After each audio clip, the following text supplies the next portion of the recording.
தேவனுக்கு மகிமை உண்டாவதாக. தேவனை ஆராதிப்பதே நமக்கு மகிழ்ச்சி. இது நமக்கு ஒரு பண்டிகை நாள். ஒவ்வொரு வாரத்திலும் நமக்கு ஒரு பண்டிகை நாள் வருகின்றது. அது கர்த்தருடைய நாள். அதற்காக நான் தேவனுக்கு நன்றி செலுத்துகிறேன். தேவனுக்கு மகிமை. இன்று காலையில் நான் இந்த ஆராதனைக்காக ஜெபம் பண்ணுகின்ற போது எனக்கு உண்டான ஒரு தேவ தரிசனம். தேவனுக்கு மகிமை. அதாவது நிறைய ஏரிகள், அதாவது குளங்கள் என்று சொல்லுவார்கள், நம்ம அவைகள் பெருவாரி தண்ணீர் வந்து குளங்களாம் பெருகி மகிழ்கிறது. அப்படி அதை பார்த்து கொண்டே இருக்கின்றேன். இந்த டேமில் வர்ற தண்ணீர் வந்து கீழே உள்ள வயல்களிலெல்லாம் பாசனமாகி நிறைய விளைச்சல் உண்டாக போகிறது, செழுமை உண்டாக போகிறது என்று அது மூலமாக நான் கண்டுகொண்டேன். அதற்காக ஆண்டவருக்கு நன்றி. தேவனுக்கு மகிமை. அல்லேலூயா, அல்லேலூயா.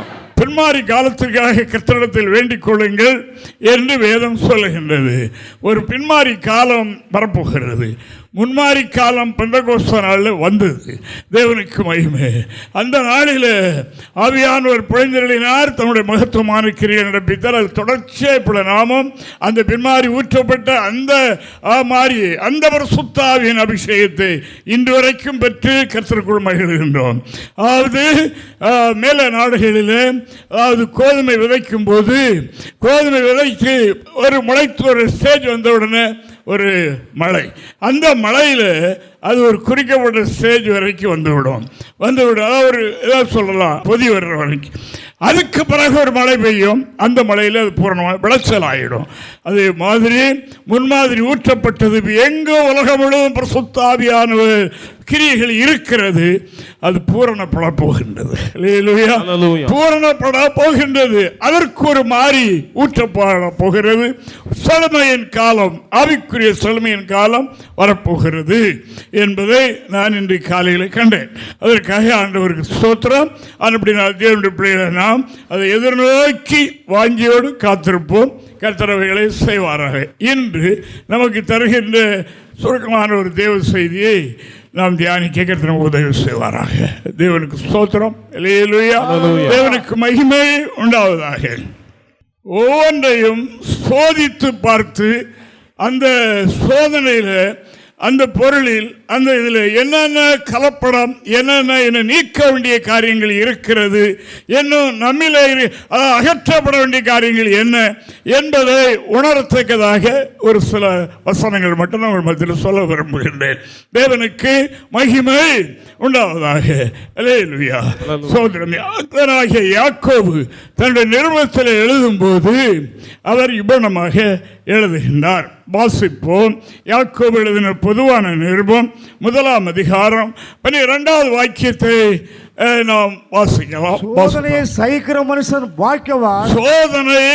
சோதனையை சகிக்கிற மனிதன் பாக்கியவான். அவன் உத்தமன் என்று விளங்கின பின்பு கர்த்தர் தம்மிடத்தில் அன்பு கூறுகிறவர்களுக்கு வாக்குத்தத்தம் பண்ணின ஜீவ கிரீடத்தை பெறுவான். தேவனுக்கு மகிமை.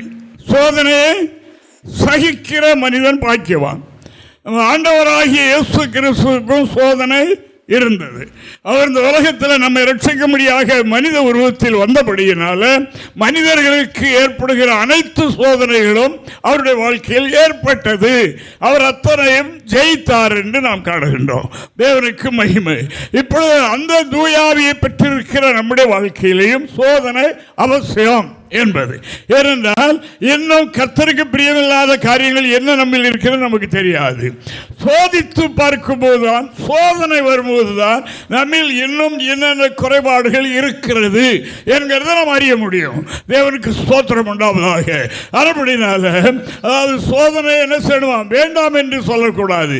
அந்த சோதனை தான் நம்மை கிறிஸ்துவின் சாயலுக்கு ஒப்பாக மாற்றுகிற ஒரு கருவி. தேவன் அனுப்புகிற ஒன்று அதுதான். அது நம்மை சந்திக்கும் போது சகித்துக் கொள்ள வேண்டும். அவரவர்களுடைய நிலைமைக்கு தக்க அந்த சோதனை இருக்கும். அதை சகித்துக் கொண்டு அந்த சோதனையில் உத்தமர்களாக விளங்கிவிட்டால் என்ன நடக்கும்? வாக்கு தத்தம் பண்ணப்பட்ட நன்மை நமக்கு கிடைக்கும். ஆண்டவராகிய தேவன் வாக்குறுதி இருக்கிறார். அந்த வாக்கு தத்துவம் நம்மிலே நிறைவேற வேண்டும் என்று சொன்னால் நம்மிலே என்ன உண்டு? சோதனை உண்டு. அந்த சோதனையை சகிக்கிற மனிதன் எப்படிப்பட்டவன்? பாக்கியவான். அவனை போல பாக்கியவான் வேறு ஒருவரும் இல்லை என்று நாம் காணுகின்றோம். இந்த சோதனையில் நம்ம நடக்கிற கிரியைகள் என்ன என்று ஒரு வசனம் வாசிக்கலாம். அதை யாக்கோபு பொதுவான நிருபம் 1 அதிகாரம் 2-3 வசனங்களை ஒருவர் வாசிக்கலாம். என் சகோதரரே, நீங்கள் பலவிதமான சோதனைகளில் அகப்படும் போது, என்னுடைய சகோதரர்களே, தேவனுடைய மனிதன் சபையின் பிள்ளைகளை பார்த்து அவர் எப்படி அழைக்கிறார்? என் சகோதரர்களே, நீங்கள் பலவிதமான சோதனையில் அகப்படும் போது உங்கள் விசுவாசத்தின் பரீட்சையானது, விசுவாச பரீட்சை அது. இந்த சோதனையில இவர்கள் கர்த்தரை அறிந்த அறிவிலே எவ்வளவு விசுவாசமாக இருக்கிறார்கள், இல்லை என்றால் இதில் பதஷ்டம் அடைகின்றார்களா அல்லது இந்த ஜீவபாதையை விட்டு ஒதுங்குகின்றார்களா என்கிறதை பார்ப்பதற்கு இந்த சோதனை வரும். ஆனபடினால இது விசுவாசத்தில் என்னது? பரீட்சை. படிக்கிற பிள்ளைகளெல்லாம் பரீட்சை எழுதினாங்க, பெரும்பாலும் நல்ல மார்க் வாங்கி பாஸ் பண்ணிட்டாங்க. அப்போ அந்த பரீட்சையில் என்றால் அவர்களுடைய நிலைமை தெரியாது. அப்போ இவர்கள் படித்து நல்ல தேர்ச்சி அடைந்து விட்டார்கள் என்று நம்ம எண்ணுவதற்கு ஏதுவாக அது இருக்கிறது. அப்படி போல நம்முடைய விசுவாச பரீட்சை, விசுவாசத்திற்கு பரீட்சை சோதனை. இந்த சோதனையில் என்ன நடக்குமா? வாசிங்க. பொறுமையை உண்டாக்கும் என்று அறிந்து, இந்த சோதனை என்ன செய்யுமா? விசுவாச பரீட்சை என்ன செய்யுமா? பொறுமையை உண்டாக்கும். இந்த பொறுமை தான் கிறிஸ்தவ ஜீவிதத்தினுடைய முக்கியமான பாகம். பொறுமை இழந்து விட்டால் தேவன் வாக்குத்தத்தம் எவ்வளவுதான் வாக்குத்தத்தம் பண்ணி இருந்தாலும் பெற முடியாது. தேவனுக்கு மகிமை. முதல்ல படித்தோம் அல்லவா? அந்த விசுவாசத்தில் உத்தமர்களாகிவிட்டால் என்ன செய்வாங்க? வாக்குத்தத்தம் பண்ணப்பட்ட ஆசீர்வாதம் அவர்களுக்கு கிடைக்கும். ஆனபடினால இந்த விசுவாசம், இந்த பரீட்சை என்பது, அதாவது நமக்கு உண்டாகிற சோதனை என்பது அது ஒரு பரீட்சை, அது விசுவாச பரீட்சை. அது இந்த சோதனை வரும்போது தான் நமக்கு தெரியும். படித்துக்கொண்டே இருக்கிற பிள்ளைக்கு ஒன்றும் தெரியாது. சந்தேகம் இருந்தால் ஆசிரியரிடத்தில் கேட்டு தெரிந்து கொள்ளலாம். ஆனால் பரீட்சை நேரத்தில் யாரிடத்திலும் கேட்டு தெரிந்து கொள்ள முடியாது. ஒரு கைவிடப்பட்ட நிலை போல இருக்கும், ஒரு செங்கிடமுக்களாக அது இருக்கும். ஆனால் அந்த இடத்துல, அந்த சோதனையில் நாம் என்ன செய்யணும்? நாம் வெற்றி பெறுவோம் என்கிறது அதற்கு முன்னால் நம்முடைய அனுபவம் இருக்கணும். பிள்ளைகள் படித்திருந்தா தான் வெற்றி பெறுவாங்க, அப்படி இல்லைன்னா வெற்றி பெற முடியாது. வந்து கேட்பாங்க, ஐயா எனக்கு இவ்வளோ மார்க் கிடைக்கணும், இவ்வளோ மார்க் கிடைக்கணும், இப்படி அதுக்கு ஜெபம் பண்ணிக்கிடுங்கன்னு சொல்லுவாங்க. ஜெபம் பண்ணுங்க. அதாவது நான் அதற்கு +2 முடிச்சுட்டு இன்னும் இது படிக்கணும்னு வச்சுருக்கிறேன். அப்போ நம்ம சொல்கிறதா, ஜெபம் 2வது இருக்கட்டும். படிக்காதவங்களுக்கு ஆண்டவரே அவங்களுக்கு ஃபர்ஸ்ட் மார்க் கொடுங்கன்னு ஜெபம் பண்ண முடியுமா? முடியாது. தேவனுக்கு மகிமை. ஆனபடினால இப்பொழுது நாம் செய்ய வேண்டிய பாகம் என்ன? ஆண்டவர் நமக்கு கற்றுத்தந்திருக்கிறவைகள் என்ன? அவைகளை கடைபிடிக்க வேண்டும், கருத்தாய் கை கொள்ள வேண்டும், கவனத்தில் வைத்துக்கொண்டு சத்திய வேதத்தில் என்ன எழுதியிருக்கிறது, சொல்லி இருக்கிறதோ அதை கவனித்து நடக்கும்போது கண்டிப்பாக இந்த சோதனை ஆகிய பரீட்சை நம்மளை சந்திக்கும் போது நமக்கு ஒரு பெரிய தைரியம் வரும், வெற்றி பெறுவோம். அப்படினால சோதனை சகிக்கிற மனிதன் பாக்கியவான். இந்த சோதனையில் என்ன நடக்கிறது? இப்ப வாசிங்க. அதை மிகுந்த சந்தோஷமாக எண்ணுங்கள். அது சோதனை என்னத்தை தருமா? பொறுமையை தரும். சோதனையில் தான் ஒரு மனிதனுக்கு பொறுமை உண்டாக வேண்டும். உண்டாக வேண்டிய இடம் அதுதான். யோபை போல சோதனை யாருக்கும் வருகிறதும் இல்லை. அது யாராலும் சகிக்க முடியாத ஒரு பெரிய சோதனை அவருடைய வாழ்க்கையில் ஏற்பட்டது. ஆனால் தேவன் சாத்தானிடத்தில் சவால் விட்டிருந்தார். சாத்தான் சொன்னான், நீர் அவனையும் அவனுக்குரிய எல்லாவற்றையும் சுற்றிலும் காத்து நல்லா சுகமா வச்சிருக்கிறான், விசுவாசிக்கிறான். ஒரு பரீட்சை, அதாவது ஒரு சோதனை அனுப்பும் பார்ப்போம், அதெல்லாம் எடுத்துரும் பார்ப்போம், உங்களை தூசி யாரோ பார்க்கலாம் என்று கேட்டான். தேவனுக்கு மகிமை. ஆண்டவர் சொன்னார், எல்லாவற்றையும் எடுத்து விட்டால் அவன் என்னை தூசிக்க மாட்டான். நம்ம ஒவ்வொருவரை பற்றியும் சொல்லணும். ஒரு சின்ன காரியத்திலே நம் முகத்தில் காட்டுகிறதும், ஒரு சின்ன காரியத்திலே சர்ச்சைக்கு வருகிறது லேட் பண்ணுகிறதும் தேவனுடைய பிரமாணங்களை கைக்கொள்வதிலே யோசிக்கிறதும் இதெல்லாம் இருக்கிறது அல்லவா? ஆனபடினால அப்படி அல்லாதபடி அந்த யோபை குறித்து கர்த்தர் சாட்சி சொன்னார்.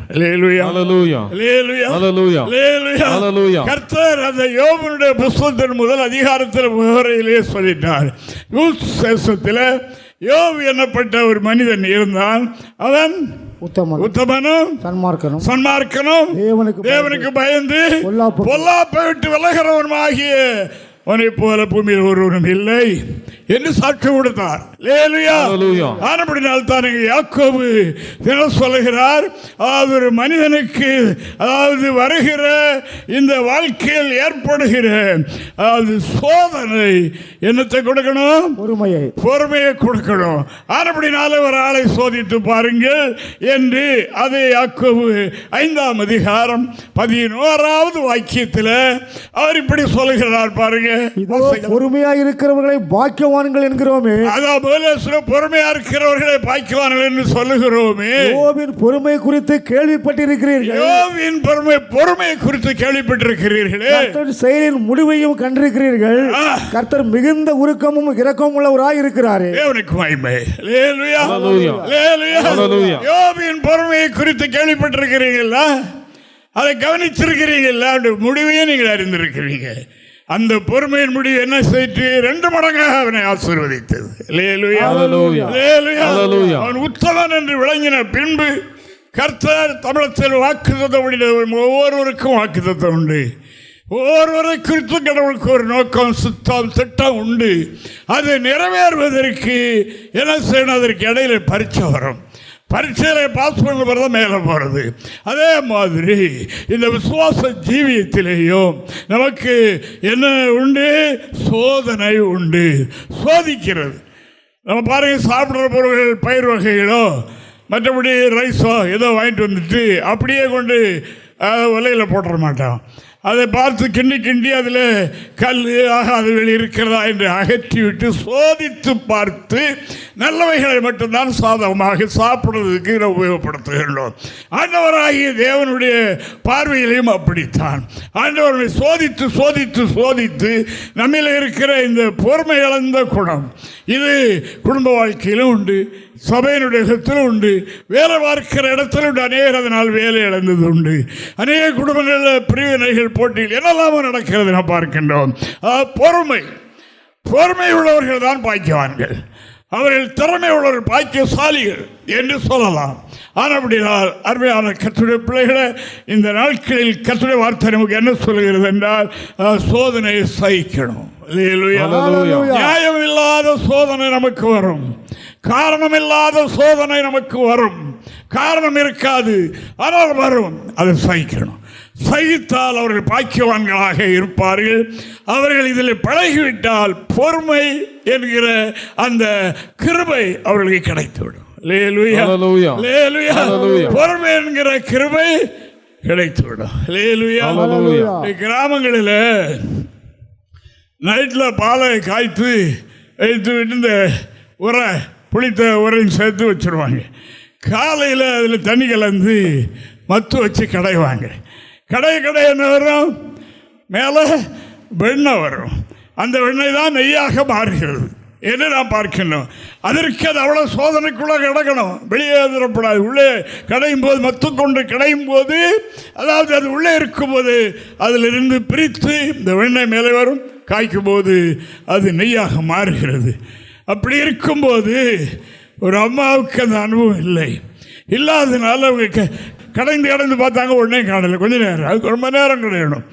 அப்படி பார்த்தாங்க, ஒன்றும் வரல. மற்ற இடத்து ஒரே அடி அடித்து என்ன செஞ்சாங்க? உடைச்சு போட்டு போயிட்டாங்க. இல்லையா? அப்படி இந்த விசுவாச ஜீவியத்தில் கவிழ்க்கப்பட்டவர்கள் அநேகர் உண்டு. இதனுடைய அனுபவம் இல்லாதவர்கள் அநேகர் உண்டு. அப்படி இழந்து போனவர்கள், அவர்களை குறித்து உன்னதமான வாக்கு தத்துவம் தேவன் கொடுத்திருக்கலாம். தனிப்பட்ட முறையில் வாக்கு தத்துவம் என்று இல்லாவிட்டாலும் நம்ம எல்லாருக்கும் ஒரு வாக்கு பண்ணி இருக்கிறார். நமக்கு ஒரு ராட்சியத்தை, ஒரு மகிமையின் ராட்சியத்தை, நமக்கு கிரீடம் வைக்கிறது போல ஒரு அனுபவத்தை நமக்காக வைத்திருக்கிறார். அதை பெறுவதற்கு என்ன செய்யணும்? சோதனையை சகிக்கணும். ஹல்லேலூயா ஹல்லேலூயா ஹல்லேலூயா ஹல்லேலூயா. அவங்க எப்படி சொன்னாங்க, நான் இப்படி சொன்னேன், அது அதனால தான் இப்படி இல்லை. எதுவா இருந்தாலும் சகிக்கணும். அதுதான் இயேசுவின் பொறுமை. இயேசு நமக்கு காண்பித்த வழி அதுதான். ஹல்லேலூயா ஹல்லேலூயா. அவர் அந்த சோதனை சகித்தராவிட்டால் இன்றைக்கு நீங்கள் நானும் பிள்ளைத்துணி கட்டிக்கொண்டு இவ்வளவு மகிழ்ச்சியாக இருக்க முடியாது. நம்மை ரட்சிப்பதற்கு வந்தார் தேவகுமாரன். அவருக்கு என்ன சோதனை, என்ன சோதனை, எவ்வளவு பயங்கரமான சோதனைகள் வந்தது, சகித்தார். ஹல்லேலூயா ஹல்லேலூயா. தன்னை காட்டிக் கொடுப்பதற்கு முத்தமிட வந்தவனையும் பார்த்து என்ன சொன்னார், துரோகி போடா என்று சொன்னாரா? என்ன சொன்னார்? சிநேகிதனே. அது சிநேகிக்கிற இடமா? பொறுமை. அவர் அந்த வேலைக்குள்ளே சென்று மறித்துத்தான் ஆகணும். மறித்தாதான் உங்களுக்கு இறங்கும் ரட்சிப்பு, பரலோகம். இல்லாமல் கிடையாது. ஆனபடினால் அவர் சகித்தார். அதுபோல நம்மை நமது மூலமாக தேவன் செய்ய வேண்டிய காரியங்கள் இருக்கும். அதற்கு முன்னாலே நம்மை சோதிக்கக்கூடிய சோதனைகள் அவரவர்களுக்கு ஒவ்வொரு வகையிலும் ஒவ்வொரு விதமாய் வரும். இதை என்ன செய்யணும்? வேண்டாம் என்று தள்ளி போடாமல் என்ன செய்யணுமா? சகிக்கணும். அப்போஸ்தலனாகிய பரிசுத்த பவுலுடைய சரீரத்தில் ஒரு பயங்கரமான பலவீனம் இருந்தது. அந்த பலவீனத்தை குறித்து வேதத்தில் நடந்தது. மற்றவங்க ஆலோசிக்கக்கூடிய அளவுக்கு இருந்ததா, அருவருக்கக்கூடிய அளவுக்கு அந்த பலவீனம் அவருடைய சரீரத்தில் இருந்ததாம். அது என்ன என்று ஆராய்ச்சியாளர்கள் சொல்லுகிறார்கள். அவருடைய கண்ணில் ஒரு கண்ணிலிருந்து நீர் வடிந்து கொண்டே, தண்ணி வடிந்து கொண்டே இருந்திருக்கலாம். ஏன்னா அவர் சந்திக்கப்படும் போது, அவர் தேவன் சந்திக்கும் போது 2 கண்ணு தான் காணாமல் போச்சது. 2 கண்ணும் பார்க்க முடியாமல் பார்வை இழந்தார். ஆனபடினால கலாத்தியருக்கு நிறுவனம் எழுதும் போது சொல்லுகிறார், நான் முதல் தடவை உங்களிடத்தில் வரும்போது உங்களுடைய கண்களில் ஒன்றை கூட பிடிக்கி தர மனதாக இருந்தீர்களே என்று சொல்லுகின்றார். தேவனுக்கு அப்படின்னா அவருக்கு கண்ணில் ஏதோ பழுது இருந்திருக்கிறது என்று சொல்லலாம். தேவனுக்கு மகிமை. அப்படிப்பட்ட அவர் இந்த விலகின நீங்கும்படியாக ஆண்டவரிடத்தில் 3 தடவை ஜெபம் பண்ணினார். 3 தடவை ஜெபம் பண்ணினார். கர்த்தாவே, நான் எவ்வளவு பேருக்கு அற்புதம் செய்கிறேன், என் மூலம் மரித்தோர் இழந்திருக்கிறார்கள், பெரிய பெரிய காரியம் நடக்கிற போக முடியாத இடத்துல என்னுடைய உருமால் மேலே போட்டு துண்டை எடுத்து கொடுத்தா மேலே போடுங்கன்னு போட்டோட சமாயிடுறாங்க.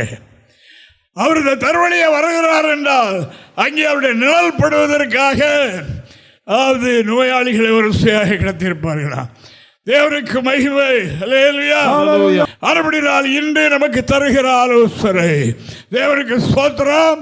அதாவது சோதனையை சகிக்கணும். சோதனை எல்லாருக்கும் உண்டு. சோதனை நமக்கு வருகிறதுனால்தான் விசுவாச பரீட்சையில் வெற்றி பெறுகின்றோம். நம்முடைய வாழ்க்கையில் இருக்கிற பொறுமை இழந்த நிலையை மாற்றிக்கொண்டு ஒரு பொறுமையின் ஜீவித்தை இந்த சோதனையின் மூலமாகத்தான் பெற முடியும் என்று கர்த்தர் அறிந்து நமக்கு சோதனையை அனுப்புகிறார். ஹல்லேலூயா. சோதனை அனுப்புகிறார். அப்படினாலே சோதனை, அதாவது ஜெயிக்கணும். அவர்கள் பாக்கியவான்கள், அவர்கள் உத்தமர்கள் என்று விளங்கிட்டார். இதில் பாஸ் பண்ணிவிட்டார்கள் என்றால் தேவன் அவர்களுக்கு வாக்கு பண்ணின வாக்குத்தத்தத்தை நிறைவேற்ற வல்லவராயிருக்கிறார். சோதனை அது தேவன் நமக்கு தருவது நம்மிடத்தில் அவசர புத்திகளை மாற்ற, நமக்கு பொறுமையை தருவதற்காக இந்த சோதனை தருவார். இது என்ன செய்யணும்? சகிக்கணும். அப்படி என்று வேதம் சொல்லுகின்றது. அதற்காக ஆண்டவருக்கு சோதனை செலுத்துகிறேன். இப்பொழுது நாம் ஒரு ஆவிக்குரிய பயணம் செய்து கொண்டிருக்கின்றோம். பயணம் செய்யும் போது நமக்கு தெரியும், நம்ம ட்ரெயினில் இருந்து பாம்பேக்காரங்களாம் இருக்காங்க. இங்கேருந்து ட்ரெயின்லேருந்து பாம்பே வரைக்கும் போகும்போது சைடில் பார்த்து கொண்டே இருந்தால் ஒரு இடத்துல செழிப்பாக இருக்கும், ஒரு இடத்துல வறட்சியாக இருக்கும், ஒரு இடத்துல செழிப்பாக இருக்கும், ஒரு இடத்துல வறட்சியாக இருக்கும். இப்படியெல்லாம் மாறி மாறி வந்துக்கிட்டே இருக்கும் பயணம். அதே போல் ஒரு ஆவிக்குரிய பயணம். இஸ்ரவேல் ஜனங்கள் எகிப்தில் பார்வோனுடைய அடிமைத்தனத்திலிருந்து விடுதலையாகி அவர்கள் கானானுக்கினராய் பயணம் செய்து கொண்டிருந்தார்கள். தேவன் எத்தனையோ அற்புதங்களை செய்தார். வழியில் எத்தனையோ அற்புதங்கள் செய்தார். இதெல்லாம் பார்த்தார்கள். ஆனால் வாழ்க்கையில் சின்ன சோதனை வந்துட்டா என்ன செய்வாங்க? சோதனைவாங்க. உடனே முறுமுறுப்பு அவர்களுக்குள்ளே வந்துடும். வெளியே காட்ட மாட்டாங்க, உள்ளுக்குள்ளே முறுமுறுத்திருப்பேன். என்ன கடவுளை நம்பி என்ன பிரயோஜனம் என்று எண்ணுகிற எத்தனை பேர். ஆனபடினால இவர்கள் பயணம் செய்து போகும்போது மாறா என்று சொல்லப்படுகிற ஒரு இடத்துக்கு வந்தாங்க. அங்கே வந்து அவங்களோட தண்ணி குடிக்காது, தாகம் 3 நாள் தண்ணியை கிடைக்கல. அது தண்ணீர் கண்ட இடத்துல குடித்தால் அது கசப்பாக அது தண்ணி இருக்கிறது. இப்போ இது ஒரு சோதனை. எப்போதும் கொடுத்து கொண்டே இருந்தால், கேட்டதெல்லாம் தந்து கொண்டே இருந்தால் கடவுளை துதிக்கிறார்களா, தேவனுடைய சமூகத்தில் உற்சாகமாக இருக்கிறார்களா, இல்லை அதில் கொஞ்சம் குறைபடும் போது இவர்களுடைய நம்பிக்கை என்ன என்று பார்ப்பதற்கு இப்படிப்பட்ட நிலைமை சோதனை வரும். இவர் என்ன செய்யணும்? சகிக்கணும். இது பயணம் தானே. வந்துட்டு அடுத்தால போனா வேற தண்ணி உள்ள இடம் வந்துடும், நல்ல இடம் வந்துடும். அதை பொறுக்க முடியாமல் அவர் என்ன பண்ணினார்கள்? யாத்திராகமம் 15ஆம் அதிகாரம் 23 முதல் 25 வரைக்கும் வாசிக்கலாம். அவர்கள் மாராவிலே வந்தபோது, பயணப்பட்டு மாராவில் வந்தபோது மாராவின் தண்ணீர் கசப்பா இருந்தது. மாராவின் தண்ணீர் கசப்பு. அதுக்கு முன்னால 3 நாள் தண்ணி இல்லை உங்களுக்கு. வனாந்தரத்தில் எப்படி இருந்திருக்கும் பாருங்க. கர்த்தர் இப்படி ஒரு சோதனை, இப்படி ஒரு பரீட்சை என்பதிலே நடத்தினார். கடவுள் மேலுள்ள நம்பிக்கை எப்படி இருக்கிறது என்று அறிவதற்காக அப்படி செய்கிறார். மாராவின் தண்ணீரை குடிக்க முடியாது, அப்படி கசப்பா இருந்தது. வாசங்க. அதை அவர்களுக்கு குடிக்க அவர்களுக்கு கூடாது இருந்தது.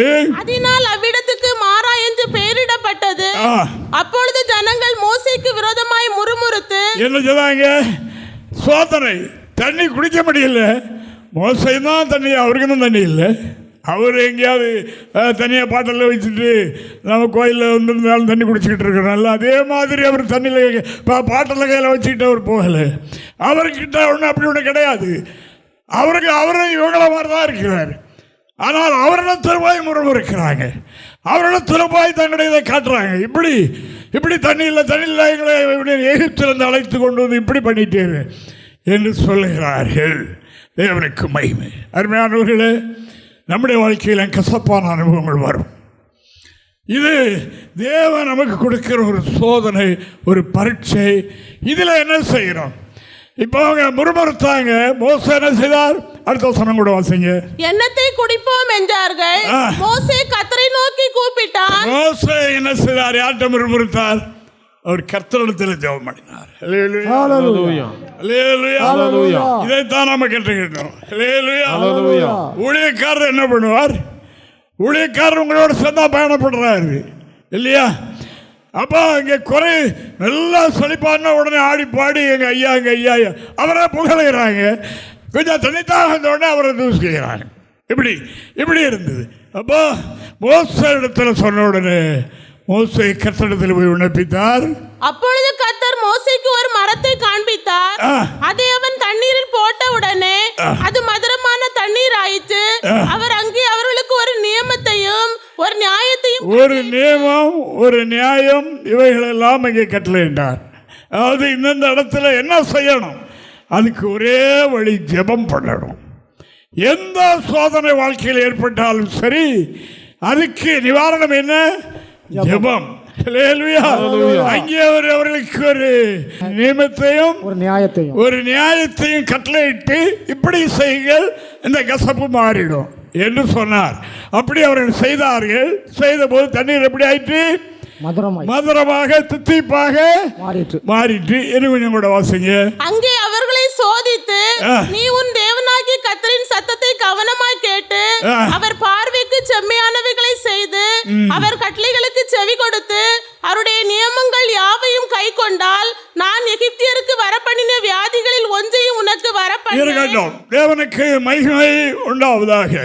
அன்பான கர்த்தருடைய பிள்ளைகளே, இன்று நாம் கவனிக்கிற காரியம் என்ன? சோதனை என்பது இதுவரைக்கும் நாம் கற்றிருக்கிறதும் தேவனிடத்தில் இதுவரைக்கும் பெற்றிருக்கிறதும் என்ன என்கிறதை நாம் மறந்து விட்டோமா? அதை நினைவு கூறாமல் இருப்பதனால் தானே இந்த முறுமுறுப்பு எல்லாம் வருகின்றது. அந்த காரியத்தை கர்த்தர் எனக்கு இப்படி செய்தாரு, அதில் எனக்கு விடுதலை கொடுத்தாரு, அப்படியால் இதையும் கர்த்தர் எனக்கு செய்வார் என்கிற ஒரு நம்பிக்கை எப்போ வர வேண்டும் என்றால், முன்பு கர்த்தருடைய வாழ்க்கையில் செய்திருக்கிற நன்மைகள் எத்தனை, அதெல்லாம் நினைத்து பார்க்கணும். பார்த்து ஆண்டவருக்கு நன்றி சொல்லணும். இந்த காரியத்துக்காக நான் ஜெபம் பண்ணணும். ஜெபம் பண்ணணும். மோசே ஜெபம் பண்ணினார். அங்கே ஒரு நியமத்தையும் ஒரு நியாயத்தையும் கர்த்தர் கட்டளையிட்டு இப்படி செய், தண்ணீரில் மகரத்தை வெட்டி போடு என்றார். அது ஜெபம் பண்ணும்போது அது சொல்லப்படும். அப்படியே அது தித்திப்பாய் மாறிட்டு என்று வேதம் சொல்லுகின்றது. ஹல்லேலூயா. அருமையான கர்த்தருடைய பிள்ளைகளே, சோதனை வேண்டாம் என்று நாம் சொல்ல வேண்டாம். அந்த சோதனை மத்தியில் அந்த சகிக்கும் பலனை நாம் கேட்கலாம், அந்த இடத்துல தருவார். ஹல்லேலூயா. வெற்றி பெற நமக்கு கிருபை செய்வார். ஹல்லேலூயா. அந்த சோதனை இல்லாவிட்டால் நாம் பயனற்றவர்களாய் போய்விடுவோம். கர்த்தர் நமக்கு சொன்ன காரியங்கள் ஒன்றும் சம்பவிப்பது இல்லை. தேவனுக்கு மகிமை. ஹல்லேலூயா. இது சோதனை, இது ஒரு பரீட்சை. இதுல எங்க போகணும்? ஆண்டவரிடத்துல தான் போகணும். ஆண்டவரிடத்தில் தான் போகணும். அது சில காரியங்கள் வரும்போது நான் ஆண்டவரிடத்தில் போய் ஜெபம் பண்ணுவேன். நிஜம் கர்த்தர் சொன்னார், எனக்கு 3 காரியம் சொல்லியிருக்கிறார். ஆனபடினால அதை சொல்லிடுவார். நான் சொல்லியிருக்கேன் இல்லையா? அதுக்கு மேலாம் அந்த காரியத்தை குறித்து கேட்க வேண்டியது கலங்க வேண்டியதும் இல்லை.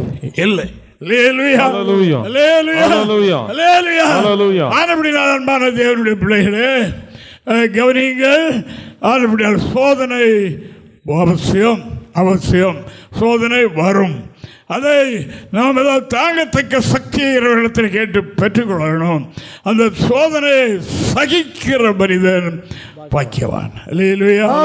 அவன் உத்தமன் என்று விளங்கின பின்பு கர்த்தர் அவனுக்கு அருளிய வாக்கு தத்தத்தின் மேன்மையை கிரீடத்தை பெறுவான் என்று இறைவாக்கு சொல்கிறதற்காக ஆண்டவரை துதிக்கிறேன். வைரங்கள், வெள்ளி, பொன் இதெல்லாம் எங்கிருந்து எடுக்கிறது? பூமியில் கீழே இருந்துதான், மண்ணில் இருந்துதான், பாறைகள் இருந்துதான் தான் எடுக்கிறாங்க. நமக்கு தெரியும் அல்லவா? எடுப்பாங்க. ஆனால் அதில் அது சுத்தமாக இருக்காது. அது தங்கம்தான். அது அதாவது நல்ல நல்ல ஒரு விலை உயர்ந்தது தான். ஆனால் அதில் என்ன இருக்கும்? களிம்பு இருக்கும். இந்த பூமியிலிருந்து எடுக்கப்பட்ட அப்படின்னா அழுக்கு அதில் இருக்கும். அது எங்கே கொண்டு போகிறாங்க? அது ஆசாரியத்தில் கொடுக்கும்போது நெருப்பு கொண்டு போகிற, நெருப்பில் வைத்து உருக்கி உருக்கி உருக்கி உருக்கி அதில் உள்ள களிம்புகளெல்லாம் நீங்க. அவ்வளோ பெரிய ஒரு சோதனை. அந்த சோதனை அது சைக்கிள்னா சுத்தமாகாது, அது பிரயோஜனப்படாது, மதிப்பு அதற்கு கிடையாது. அந்த களிம்பு நீங்கின பிறகு அது மதிப்புக்குரியதாக மாறிடுது. ஊதி ஊதி அதுக்கு அழுக்கெல்லாம் போன பிறகு சுத்தமாய். பாஸ்டர் பாம்பேயில் இருக்கும்போது இயேசுவை ஏற்றுக்கொள்ளாமல் இருந்த அந்த காலத்தில் அவங்க கம்பெனியில் வேலை பார்க்க கூட ஒரு ஃப்ரெண்ட் இருந்திருக்கிறார். அவர் தங்காசாரி மகன். ஆனபடினால அவர்கிட்ட கேட்டிருக்கிறார், உங்கள் அப்பா இப்படி நான் பார்க்குறேன் ஊதிக்கிட்டே இருக்கிறாரு, தங்கம் தண்ணியாக நிற்கிறது, ஊதிக்கிட்டே எவ்வளோ நேரம் ஊதுவார் கேட்டதுக்கு அவன் சொன்னான், அதாவது அவருக்கு தெரியும் அதில் அந்த உள்ள களிம்பெல்லாம் மேந்து வரும், தங்கமெல்லாம் கீழே ஆந்துக்கிட்டே இருக்கும், ஒதுங்கி ஒதுங்கி வரும். கம்ப்ளீட் ஆனவுடனே இவருடைய முகம் அந்த தண்ணியில் தெரியும். இவருடைய முகம் அந்த தங்க தண்ணியில தெரியும். தெரிஞ்ச உடனே தண்ணி ஒரு அணைச்சிட்டு அதை பயன்படும். அதே விதமாக நம்மை கர்த்தர் எதுவரைக்கும் சோதிப்பார்? அவருடைய சாயல் நம்மிலே வரும் வரைக்கும். அவருடைய சாயல் நம்மிலே வந்த பிறகு அவர் நம்மை பற்றி என்ன தீர்மானம் கொண்டாரோ, என்ன தீர்மானம் வைத்திருக்கிறாரோ நிறைவேறும். அதில் தான் பேதுரு தன்னுடைய நிருபத்தில் இப்படி எழுதுகிறார் பாருங்க. 1 பேதுரு 1ஆம் அதிகாரம் 6-7 வசனங்களை நான் பார்க்கலாம். இதிலே நீங்கள் மிகவும் சந்தோஷப்படுகிறீர்கள், என்றாலும் துன்பப்பட வேண்டியது அவசியம் ஆனதால் இப்பொழுது கொஞ்ச காலம் பலவிதமான சோதனைகளினாலே துக்கப்படுகிறீர்கள். கொஞ்ச காலம் பலவிதமான சோதனையினால துக்கப்படுவீர்கள். அழிந்து போகிற பொன் அக்கினினாலே சோதிக்கப்படும். அழிந்து போகிற பொன் அக்கினினாலே சோதிக்கப்படுகிறது போல அதே பாடுகளும் அதிக வெளியேறப்பட்டதா இருக்கிற உங்கள் விசுவாசம் சோதிக்கப்பட்டு இயேசு கிறிஸ்து வெளிப்படும் போது உங்களுக்கு புகழ்ச்சியும் கனமும் மகிமை உண்டாக காணப்படும். கொஞ்ச காலம் அவருடைய பார்வையில் கொஞ்ச காலம் நீங்கள் பலவிதமான பாடுகள் துன்பங்களை அனுபவிப்பீர்கள். ஆனால் இப்படிப்பட்ட ஒரு வாழ்க்கைக்காக அது செய்கிறார். உங்களை அந்த நிலைக்கு கொண்டு போவதற்காக அப்படி செய்கிறார். என்ன இப்படி நாம் கடவுளை தேடி தேடி கர்த்தருடைய சமூகத்தில் ஒழுங்காக இருந்தும் இப்படி இருக்கிறது எண்ணாதீர்கள். சிலர் சொல்லுவார்கள், இதை விட்டு கொஞ்சம் விலகின பிறகுதானே பெரிய வீடு 4 வீடு வானம் தொட்டுற அளவு வீடு போட்டுட்டேன், அப்படி ஆகிட்டேன் இப்படி ஆகிட்டேன், வீடு முன்னால் கார் வண்டி அது இது எல்லாம் நிற்கிது. அதுதான் இயேசு கிறிஸ்துவில் சாத்தான் சொன்னான், இதெல்லாம் என்னுடையது, என்னை பணிந்து கொள்ளும், உமக்கு எல்லாம் கொடுப்பேன், நான் இதை உமக்கு தருவேன். அவனுடைய நோக்கம் ரட்சிக்கப்பட்ட பிள்ளைகள் பற்றி தேவனால் இருக்கிற வாக்கு தத்துவம் அவர்களை நிறைவேறிவிடக்கூடாது. அவர்கள் அந்த உன்னதமான இடத்திற்கு போய்விடக்கூடாது. இங்கே பூமியிலே எவ்வளோ செழுமையாக இருக்கின்றோம். இதுதான் அவனுடைய நோக்கம். தேவனுடைய பிள்ளைகளை கவனியுங்கள். சோதனை சகிக்கிற மனிதன் பாக்கியவான். இதில் உத்தமர்களாய் விளங்குவோம். கர்த்தர் உங்களிலும் இது கொஞ்ச காலத்து பாடுகள், இது உங்களிலும் என்னிலும் கற்றுக்கொண்டிருக்கிற திட்டங்களை அவர் நிறைவேற்ற இதுவே வழி. இதை பற்றி கொள்வோம். அப்போ இந்த சோதனையில் நமக்கு வருகிறது என்ன? பொறுமை. நம்மில் இருக்கிற களிம்பு, பழைய ஜென்ம குணம், சுவாபங்கள், நம்முடைய ஃபேமிலி கேரக்டர், இதெல்லாம் நமக்குள்ள நம்மள இருக்கிறது. இது அகற்றுவதற்கு வேற ஒன்றும் அகற்ற முடியாது. எங்கே எந்த ஸ்பெஷலிஸ்டை பார்த்து மாற்ற முடியாது. ஒரே வழி கர்த்தர் காண்பித்திருக்கிறது தான். அப்படினால சோதனை என் மூலமாக நம்மிலே கிறிஸ்துவை போல பொறுமையுடையவர்களாக மாற்று. 2வது எபிரேயர் 2ஆம் அதிகாரம் 18வது வாக்கியத்தை வாசிக்கலாம். ஆதலால் அவர்தாமே சோதிக்கப்பட்டு பாடுபட்டதினாலே, அவர்தாமே சோதிக்கப்பட்டு பாடுபட்டபடியினாலே அவர் சோதிக்கப்படுகிறவர்களுக்கு உதவி செய்ய வல்லவராய் இருக்கிறார். 2வது காரியம், முதல்ல பார்த்தோம், சோதனை மூலமாக நம்மில் ஏற்படுகிறது என்ன? பொறுமை. பொறுமையினால தான் எல்லாவற்றையும் பெற்றுக்கொள்ள முடியும். எல்லாவற்றுக்கும் தேவன் ஒரு டைம் வைத்திருப்பார். அவசரப்பட முடியாது. பரிசுத்த அனுப்புவேன் என்றார், நாள் சொல்லலை, 10 நாள் வரைக்கும் காத்திருந்தார்கள் என்று நாம் பார்க்கிறோம். ஆனால் ஒரு கல்யாண வீட்டில் தட்டுப்பாடாயிற்று. அந்த அம்மா சொன்னார்கள், அந்த அம்மாவுக்கு ஆண்டவர் சொல்லிவிட்டான், அதாவது என்னோட வேலைன்னு வரல, வேலை போறனே தெரியாது. அப்போ அந்த அம்மா சொல்லிட்டு போயிட்டாங்க வேலைக்காரன், அவர் என்ன சொல்கிறார் அதை மட்டும் செய்ய, டைம் வந்தோடனே சொல்லுவார். அப்படி அதுபோல் அதாவது அதுக்கு வரைக்கும் பொறுமையாக காத்திருக்கணும், பொறுமையாய் காத்திருக்கணும். அந்த பொறுமை இந்த சோதனையின் வழியாகத்தான் நமக்கு தருகின்றார். இப்போ சோதனையின் வழியாக வருகிற 2வது காரியம் என்ன? அவர் தாமே சோதிக்கப்பட்டு பாடுபட்டபடியினால் சோதிக்கப்படுகிறவர்களுக்கு உதவி செய்ய வல்லவரானார். அவர் வல்லவர் இல்லையா? அவர் தானே வல்லவர். ஆனாலும் நமக்கு அது வழிகாட்டி இருக்கிறார். அதாவது சோதிக்கப்படுகிறவர்களுக்கு உதவி செய்யும் என்றால் இவருக்கு அந்த அனுபவம் இருக்கணும். இவருக்கு அனுபவம் இருந்தால்தான் சோதிக்கப்படுகிறவர்கள் பலவிதமான காரியத்தில் நெருக்கப்படுவருடைய மனநிலை எப்படி இருக்கும் இவருக்கு, அதுதான் அப்பதான் தெரியும். சோதிக்கப்பட்டபடியினால், சோதிக்கப்படாவிட்டால் பிறரை பற்றி தெரியாது. ஒரு பையனை அம்மா 12 மணிக்கு சாப்பிட கூப்பிட்டாங்க. என்னடா பசிக்கலையா? மணி 12 தாண்டுது, பசிக்கலையா? பசி எப்படிமா இருக்கும்? அந்த பையன் தாயினிடத்தில் கேட்கிறான், பசி எப்படி இருக்கும்? அவனுக்கு எப்படி சொல்லிக் கொடுக்கிறது? ஆனபடியினால் சோதிக்கப்படுகிறவர்கள் எப்படி இருப்பார்கள், நாம் எப்படி நடந்து கொள்ள வேண்டும் என்பது எப்படி கிடைக்குமோ, நாம் சோதிக்கப்பட்டு அந்த வழியிலே நடந்திருந்தால்தான், அந்த சோதனையினுடைய எப்படி பட்டது என்பதை நாம் தெரிந்திருந்தால்தான் அந்த சோதிக்கப்படுறவர்களுக்கு உதவி செய்ய முடியும். சோதனை ஏன் வருகிறது? கர்த்தர் அவரை போல நம்மை மாற்றுவதற்காக, அவருடைய சாயலில் நம்மை மாற்றுவதற்காக, நமக்கு தேவன் வாக்குகள் இருக்கிற அந்த காரியத்தை நம்முடைய வாழ்க்கையில் நடப்பிக்க முடியாது, அங்கே நம்மை கொண்டு சேர்க்க முடியாது சோதனை அனுமதிக்கிறார். அந்த சோதனையில் நாம் மனதார உதவிலையும் தவறு செய்யக்கூடாது, நாம் முறுமுறுக்க கூடாது, ஆண்டவர் இப்படி செய்துட்டாரே என்று எண்ணவும் கூடாது என்று நாம் அறிய வேண்டும். அவர் நாமே சோதிக்கப்பட்டு பாடுபட்டபடியினால் சோதிக்கப்படுகிறவர்களுக்கு உதவி செய்ய அப்பொழுது வல்லவரானாராம். அவர் எப்பொழுது வல்லவராத்தான் இருக்கிறார். நமக்காக இவைகளை காண்பித்திருக்கிறார், நடப்பித்திருக்கிறார், எழுதி வைத்திருக்கிறது என்று வேதம் சொல்கிறதற்காக ஆண்டவரை சோதரிகிறேன். அடுத்தபடியாக அவருடைய வாழ்க்கையில் பெரும்பாலும் மனிதர்களிடத்தில் ஏற்படுகிறது தான். அதாவது நல்லா பக்தியாக இருப்பாங்க, சோதனைக்கு மேலே சோதனை நெருக்கிட்டுன்னா வாயில் உள்ளத்தில் தவறு செய்யிட்டே இருப்பாங்க, பாவம் செய்யிட்டே இருப்பாங்க. இந்த கடவுளை கும்பிட்டு என்ன பிரயோஜனம், இப்படி வாழ்க்கை சொல்லுவார்கள். ஆனால் இயேசு சுவாமி சோதிக்கப்பட்டு அவர் பாடுபட்ட போதிலும் அவர் பாவம் செய்யாத பாவம் இல்லாத பிரதான ஆசாரியராக அவர் நமக்கு இருக்கிறார். அவருடைய வாழ்க்கையில் அவ்வளவு பெரிய சோதனை வந்தும் அவர் பாவம் செய்யாத பிரதான ஆசாரியர் என்று எபிரேயர் 4ஆம் அதிகாரம் 15வது வாக்கியத்தை நாம் பார்ப்போம். நம்முடைய பலவீனங்களை குறித்து பரிதபிக்க கூடாத பிரதான ஆசாரியர் நமக்கிறாமல், ஏனென்றால் அவர் அதாவது சோதிக்கப்படுவர்களுக்கு உதவி செய்ய வல்லவராக இருக்கிறார் அல்லவா. அப்படினால நம்முடைய பலவீனத்தை குறித்து பரிதபிக்கப்படாத பிரதான ஆசாரியர் நமக்கு இராமல் எல்லா விதத்திலும் நம்மை போல சோதிக்கப்பட்டோம், எல்லாவற்றிலும் நம்மை போல சோதிக்கப்பட்டோம் பாவம் இல்லாதவராய் இருக்கிற பிரதான ஆசாரியரே நமக்கு இருக்கிறார். எப்படி பாவம் இல்லாத இந்த சோதனையில் எப்படி ஆயிட்டார்? பாவம் இல்லாத பாவம் செய்யாத ஒருவர் பிரதான ஆசாரியர் நமது ஆண்டவர்.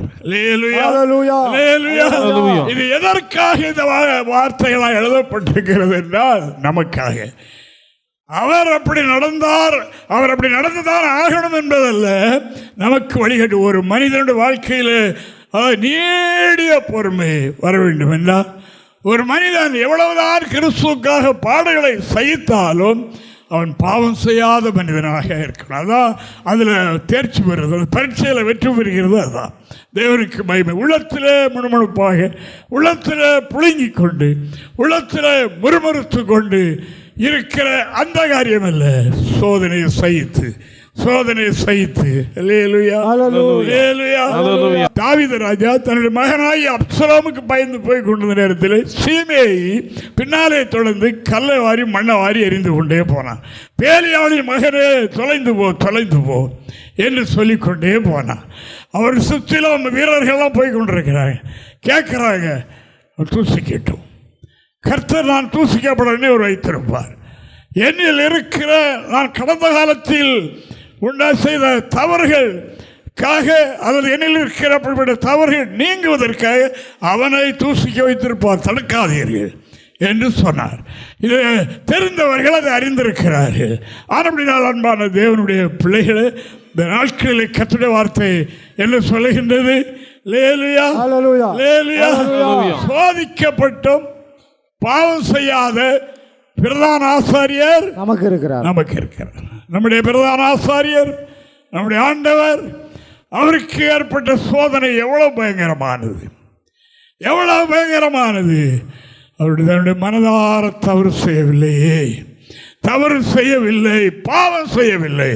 நம்முடைய வாழ்க்கையிலையும் சோதனை உண்டு. சோதனை நம்மை மேல்நிலைக்கு கொண்டு போவதற்காக தேவன் கொடுக்கிற ஒன்று என்கிற மனதில் கொண்டு அது என்ன செய்யணுமா? சகிக்கணும். இந்த வாழ்க்கை எனக்கு வேண்டாம் என்று சொல்லக்கூடாது. அப்படி எத்தனையோ காரியங்கள் நம்ம இந்த ஊழியத்தில் வந்து பார்க்கிறோம் அல்லவா. நம்ம இதைத்தானே மக்களுக்கு சொல்லி அவர்களை சமாதானப்படுத்துகிறோம். ஆனபடியினால் தேவனுக்கு மகிமை உண்டாவதாக. இந்த சோதனையை தேவன் நமக்கு தருகின்றார். சாத்தான் சோதிக்கிறான் இந்த இடத்துல அவனை பெரிய ஆளாக்கி விட வேண்டாம். இந்த சோதனை கர்த்தர் விரும்புகின்றார். இயேசு சுவாமி ஞானஸ்தானம் பெற்று பரிசுத்தாய் பெற்று கரையேறின உடனே சோதனைக்காரர் அவர் ஆவியானவர் எங்கே கொண்டு போனார்? வனாந்தரத்துக்கு சோதிக்க கொண்டு போனார். சாத்தானால் சோதிக்கப்படுவதற்கு ஆவியானவரால் வனாந்தரத்திற்கு கொண்டு போகப்பட்டார். ஆவியானவர் கொண்டு போனார். அந்த சோதனை வேற யாராலும் வருகிறது இல்லை. இதெல்லாம் கிறிஸ்தவ தேவ பிள்ளைகளுக்கு உண்டு. நாம் ஞானஸ்தானம் பெற்று பரிசுத்தாய் பெற்று மறுபடியும் பிறந்துட்டோமா, கர்த்தருக்குள்ள வளர்கிறோமா, சோதனை வரும். இதை சகிக்கணும். இது கொஞ்ச காலம்தான் இந்த பாடு, அதுக்கப்புறம் வேறு மகிமையின் காலம் வருகிறது. அப்படினால் இந்த அதற்கு முன்னாலே வருகிற சொல்வார்கள் அல்லவா, யானை வருகிறது பின்னாலே மணி ஓசை வருகிறது முன்னால. அந்த மணி ஓசை கேட்டோம்னா யானை வருதுன்னு தெரியும் இல்லையா? அதே மாதிரி நம்முடைய கிறிஸ்தவ வாழ்க்கையும் சோதனைகள் வருகிறதா? இந்த சோதனையின் மத்தியில் நமக்கு ஒரு மேன்மையான காலம் வருகிறது என்று நாம் தெரிந்து கொள்ள வேண்டும் என்று கர்த்தருடைய வார்த்தை சொல்கிறது. நாலாம் அதிகாரம் 1வது வாக்கியத்தில் நாம் படிக்கிற வசனம் தானே, வாசிங்க பாப்போம். அப்பொழுது இயேசு பிசாசினால் சோதிக்கப்படுவதற்கு ஆவியானவராலே வனாந்தரத்துக்கு கொண்டு போகப்பட்டார். தேவனுக்கு மகிமை. யாரால் கொண்டு போகப்பட்டார்? ஆவியானவர். சோதிக்கப்படுவதற்கு யாராலே கொண்டு போகப்பட்டார்? பரிசுத்த ஆவியினால். அப்படினால் கடந்து வந்திருக்கிற தேவனுடைய பிள்ளைகளே, சோதனை கண்டு கவலைப்படாதீர்கள், பயப்படாதீர்கள். அந்த பாதைகளெல்லாம் கடந்து வந்த அடியானும் ஒரு சிறிய காரியங்களை அனுபவித்தவர்கள் தான். நாங்கள்லாம் அந்த பாதையை தான் கடந்து வந்திருக்கிறோம். பொய்யான குற்றச்சாட்டுகள், நெருக்கடிகள் எல்லாம் உலக பிரகாரமான எவ்வளவு நெருக்கடி உண்டோ அதெல்லாம் உண்டு.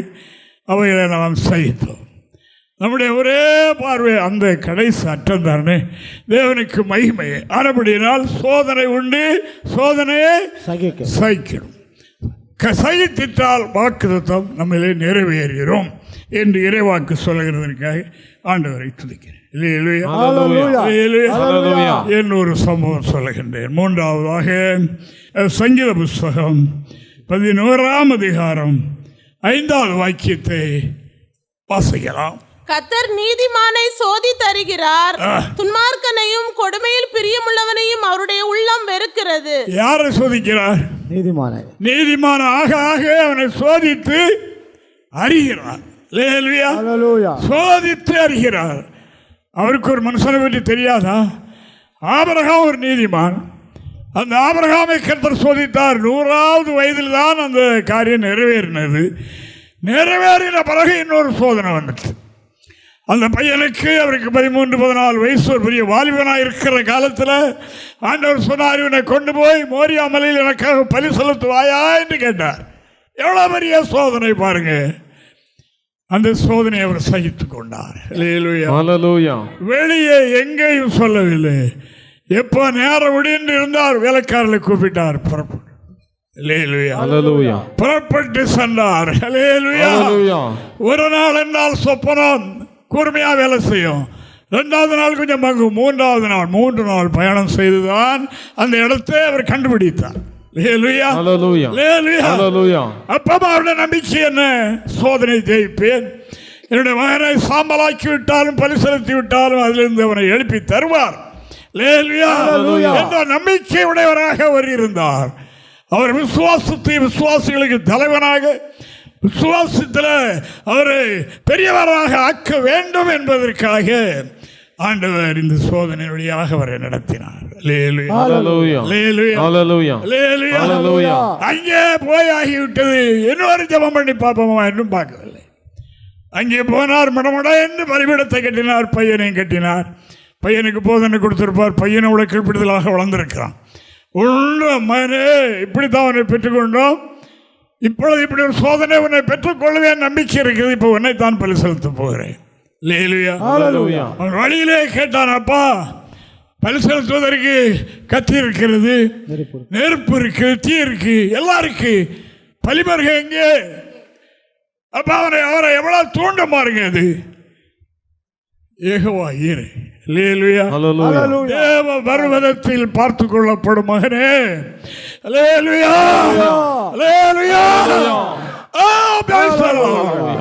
அவர் என்ன சொல்லுகிறது? என்ன சொல்லுகிறது? சோதனையை சகிக்கிற மனுஷன் அவனை கட்டி விட்டுக்க, அருவாளை ஒரு செகண்ட் தான் கழுத்துட்டு வந்துடும். பிள்ளை அவனுக்கு ஒன்றும் செய்யாத, பின்னால் ஆர்டருக்கு எடுத்து பலி செலுத்து. இப்பொழுது நீ தேவனுக்கு பயப்படுகிறவன் என்று இப்பொழுது நான் அறிந்திருக்கிறேன். விசுவாசிகளுக்கு தகப்பன். இப்போது உலகத்தில் மறிக்கிற விசுவாசிகள் அத்தனை பேரும் அவருடைய மடியில் தான் என்று கொண்டு விடப்படுகிறார். தேவனுக்கு மகிமை உண்டாவதாக. ஆனால் இப்படி அன்பான தேவனுடைய பிள்ளைகளை, உங்களை என்னை உயர்த்தும்படியாக தேவனாகிய கர்த்தர் உங்களையும் என்னையும் பற்றி கொண்ட தீர்மான வாக்கு தத்தங்கள் நிறைவேற்ற இந்த சோதனையின் வழியாக நமக்கு பொறுமை, இந்த சோதனையின் வழியாக நம்முடைய உள்ளத்தில் ஆண்டவரை முறுமுறுக்கிற தூசிக்கிற சிறிய காரியம் வராமல் பக்குவப்பட எல்லா நன்மைக்கு என்ற எண்ணத்தை உடைய ஒரு நிலையை உருவாக்க அப்படி செய்கிறோம். மூன்றாவதாக இந்த 2 காரியத்திலையும் சோதித்து அதற்கு பிறகு அவனை நீதிமானை சோதித்து அறிஞ்சிட்டார். இவன் என்னுடைய சொல்லை மீற மாட்டான், என் மேல் உள்ள விசுவாசம் அசையாத நம்பிக்கை என்று பையனை கூட்டிக் கொண்டு போ, நீ எனக்கு பயப்பட தீர்மானம் பண்ணிவிட்டேன் என்று சொன்னார். உங்களை என்னையும் பற்றி அப்படி சொல்வதற்கு நாம் என்ன செய்யணும்? சோதனை சகிக்க வேண்டும். ஒவ்வொரு வகையிலும் சோதனை வரும், சகிக்கணும். சகித்தால் என்ன கிடைக்குமா? 2 வசனம் வாசிக்கலாம்.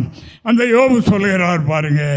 யோபு 23 அதிகாரம் 10வது வாக்கியத்தை நான் வாசிக்கலாம். ஆனாலும் நான் போகும் வழியை அவர் அறிவார். நான் போகும் வழியை அவர் அறிவார். அவர் என்னை சோதித்த பின் நான் பொன்னாக விளங்குவேன். நான் சோதித்த பிறகு எப்படி விளங்குவேன்? பொன்னாக. சோதித்த பின்னு அந்த சோதனை நான் சகிப்பேன். ஏதோ சோதனை எதற்காக எனக்கு வந்திருக்கேன்னு எனக்கு தெரியும்.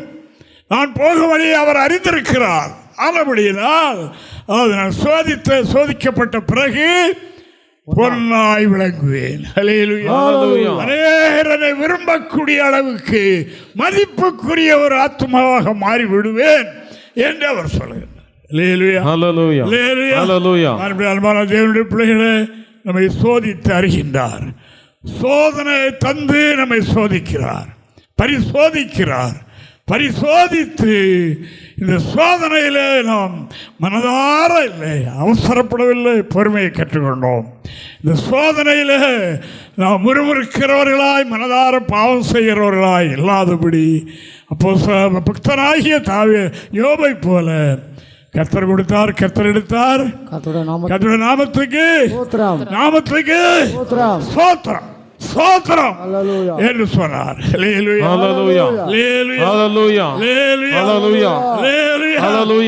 அதனால ஒரு பிராஞ்சுக்கு போன அடிக்கடி சொல்றாரு. அந்த பிராஞ்சை நாங்கள் விசிட் பண்ண போயிருந்தோம். அங்கே பரிசுத்த ஆராதனை மக்களெல்லாம் கூடி ஆகிவிட்டது. ஆராதனை ஆரம்பித்து நடந்தது. அப்போ ஃபர்ஸ்டில் சாட்சி பகுதி வரும். இப்போதான் நான் லாஸ்டில் வச்சிருக்கிறேன். தேவனுக்கு மகிமை. அப்போ அங்கே ஒரு அம்மா எழுதி ஒரே அழுகை.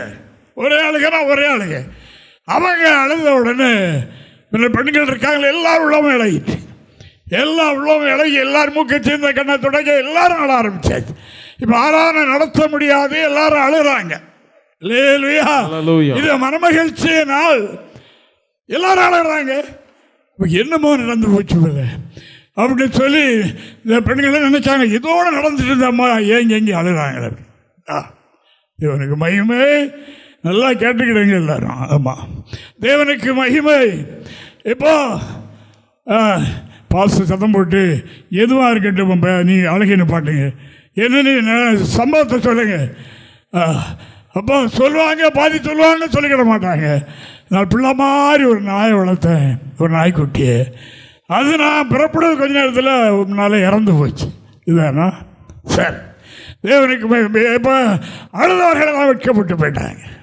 அன்பான தேவனுடைய பிள்ளைகளை கவனிங்க. நாய்க்குட்டி சத்ததற்கு அவ்வளோ ஏங்கல். 10 பிள்ளைகளையும் ஒரே நேரத்தில் பறி கொடுத்து விட்டு வந்த செய்தியை கேட்ட உடனே அவர் என்ன சொல்லிட்டாரு? கொண்டு வரல. நிர்வாணியை வந்து நிர்வாணம் போறேன். கர்த்தர் கொடுத்தார், கர்த்தர் எடுத்துக்கிட்டாரு. அன்பான தேவனுடைய பிள்ளைகளை, தேவனை தூசிக்கவோ பொறுமை இழந்து எதையாவது தீர்மானிக்கவோ நாம் செய்யாதபடி சோதனை நமக்கு வந்திருக்கிறதா? இதில் ஏதோ செய்ய போகிறார். என்னை பற்றிய திட்டம் நிறைவேறப் போகிறது. ஆபிரகாமுடைய வாழ்க்கையில் கர்த்தர் அந்த வரத்தை கொடுத்தார். நீ எனக்கு பயப்படுகிறவன், எந்த சூழலிலேயும் என்னை விட்டு விலகாத மனிதன் என்று சொல்லி அவரை ஆண்டவர் உயர்த்தினார். இன்றைக்கும் நம்ம அடிக்கடி சொல்கிறோம் அல்லவா, ஒரு தேசமே இஸ்ரவேல் தேசம் இருக்கு. இஸ்ரவேல் ஒரு தேசமே இருக்கு. நாடுகளே கண்டு பயப்படக்கூடிய அளவுக்கு ஒரு இருக்கு.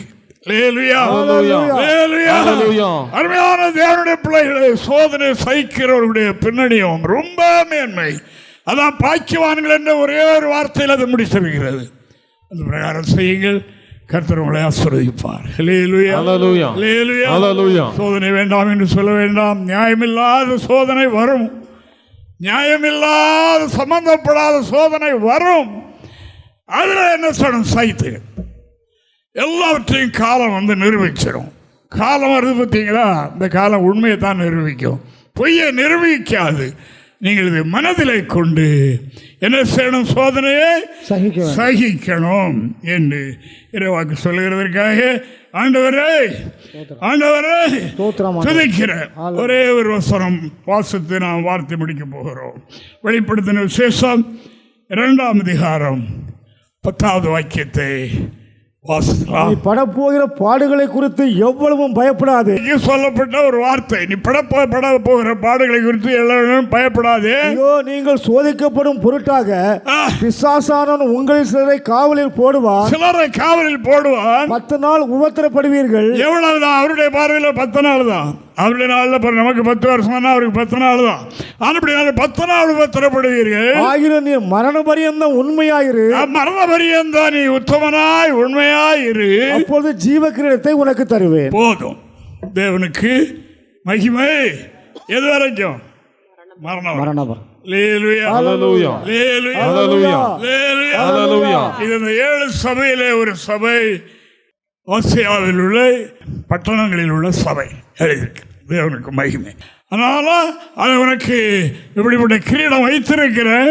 ஆனால் நீ என்ன சொன்ன? உண்மையாக உத்தமத்தில் உறுதியாக சோதனை சகிக்கிறவர்களாய் இருங்கள். நம் அனைவரையும் அந்த வாக்குத்தத்தம் பண்ணப்பட்ட தேசத்தில் சேர்ப்பாராக. கர்த்தர். எங்களை தொடர்பு கொள்ள வேண்டிய முகவரி: புதிய எருசலேம் சபை, 3/248A தெற்கு சானல் கரை, அனந்தன் பாலம், சாலேம் நகர், ஆசாரிப்பள்ளம் போஸ்ட், நாகர்கோவில் 629201. எங்களது தொலைபேசி எண் 8931313126 மற்றும் 94895294662.